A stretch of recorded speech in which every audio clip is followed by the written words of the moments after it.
Bon, Julie, écoute, aujourd'hui, on est censé parler de Spores, qui est un jeu, somme toute, plutôt intéressant. Ceci dit, les boîtes rondes, pour les ranger, c'est pas pratique. Ah non, pas du tout. Alors, du coup, je te propose qu'on joue à un vrai bon jeu, parce que, bon, on peut pas considérer un jeu bon si on peut pas le ranger correctement.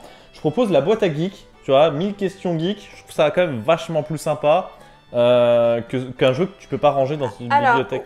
Oui, c'est chiant à ranger, mais ça reste bien. Et voilà, alors. Salut la meute, c'est Raph. Salut la meute, c'est Jules, j'espère que ça va. On espère que ça va bien. Ah non, pas moi, je me casse.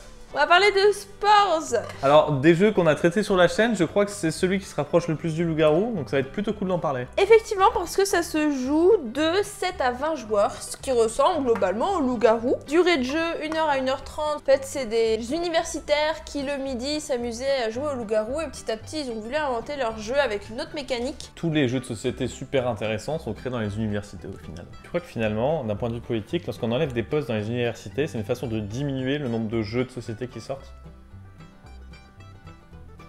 Je vais vous lire le speech du jeu.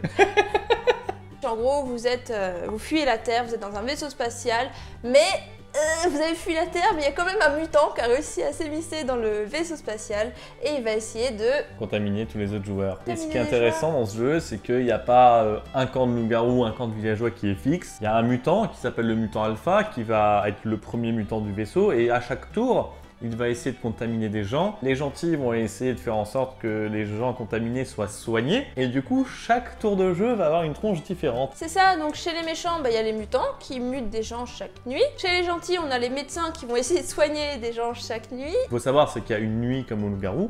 Mais la journée, votre vaisseau a plusieurs salles. Et chaque salle peut contenir un nombre maximum de personnes. Ma chambre va pouvoir contenir 3 personnes. La salle de bain va pouvoir contenir 2 personnes. Et le commandant est le seul qui a le droit de se balader un peu où il veut. Mais si jamais moi, qui suis dans la chambre, je veux venir dans le salon, il faut que quelqu'un du salon aille dans la chambre. Et ça crée des conversations très secrètes. C'est ça, il y a plein de micro-discussions partout. Tu peux dire quelque chose à quelqu'un et dire quelque chose de différent à quelqu'un d'autre. Au bout d'un moment, vient l'heure des votes. Et les votes sont cachés à la Koh-Lanta. Les joueurs vont donner leur vote dans l'oreille du MJ, il va noter combien de voix il y a... Et à la fin, il va annoncer « Alors, ce jour, il y a eu 3 votes contre Raph, il y a eu 6 votes blancs. Ah bah, il y a une majorité de votes blancs, on tue personne. » Parce qu'en fait, dans Spores, effectivement, tuer n'est pas forcément intéressant parce qu'on peut soigner les personnes. Donc ça fait aussi un jeu, normalement, bien joué où il y a moins de morts. Lorsqu'on est infecté, on est censé jouer comme un méchant. C'est-à-dire qu'il faut vraiment se comporter comme si on était un méchant. On va pas dire à quelqu'un coucou, mais si t'es médecin, soigne-moi, je suis infecté. Ça, on n'a pas le droit de le faire. À partir du moment où tu es infecté,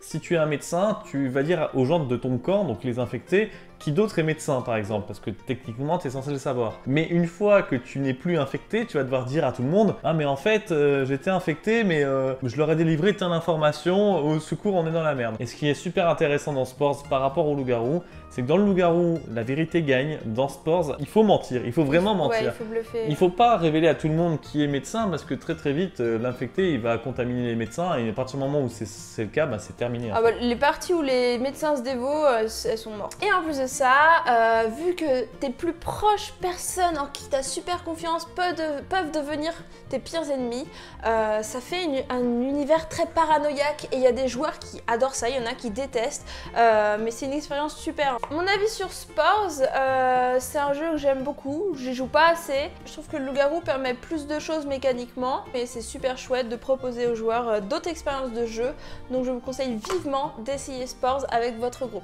En tout cas, on espère que la vidéo t'aura plu, n'hésite pas à la partager auprès de tes potes. Franchement, ça vaut le coup d'avoir une petite alternative de temps en temps pour changer de jeu. Et le village s'endort.